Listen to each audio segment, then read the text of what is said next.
My tinnitus claim was denied. Ah! Let's take a look at a denial letter decision here. Reason for decision. Service connection for tinnitus. It's denied since this condition neither occurred in nor was caused by service. Your service treatment records do not contain complaints, treatment, or diagnosis for this condition. The VA medical opinion found no link between your diagnosed medical condition and military service. We're going to go over the disability benefits questionnaire for tinnitus later, but this is a very revealing block of text right here. You did not provide a personal statement, so it wasn't caused by service because you didn't say that it was caused in service. Your service treatment records anywhere, including your VA records, do not contain complaints. Do not file a tinnitus claim if you have 0 complaints, because this will be the result. In the favorable findings part of this decision, they said that you've been diagnosed with a disability, and they even go on to say what that disability is. Recurrent tinnitus. A lot of the times they just say you've been diagnosed with a disability.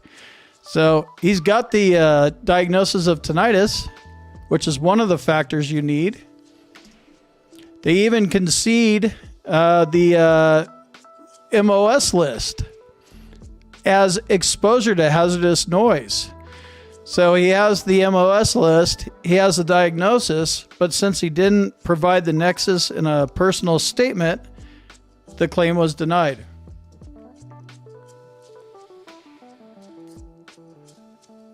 It's all about the nexus link. There's no test, and symptoms are reported or based on what you're reporting. If you're in a CNP exam and you're asked about when they started and you deny reports, they will literally write that down and say veteran denies symptoms of tinnitus. This is exactly what happened here. This is out of a VBA decision. Veteran denies reports and says not normally. If you go into a CNP exam and you say stuff like that, they're going to write it down and deny you. They're going to be asking you questions about when it started and what it's like because there's no test.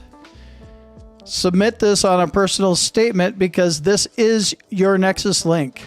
If your tinnitus claim was denied, your next step is to appeal, and this time you should fill out a sworn declaration. What a sworn declaration will do will be to fill in gaps in your original statement where you lacked medical evidence, and it will correct or clarify the record.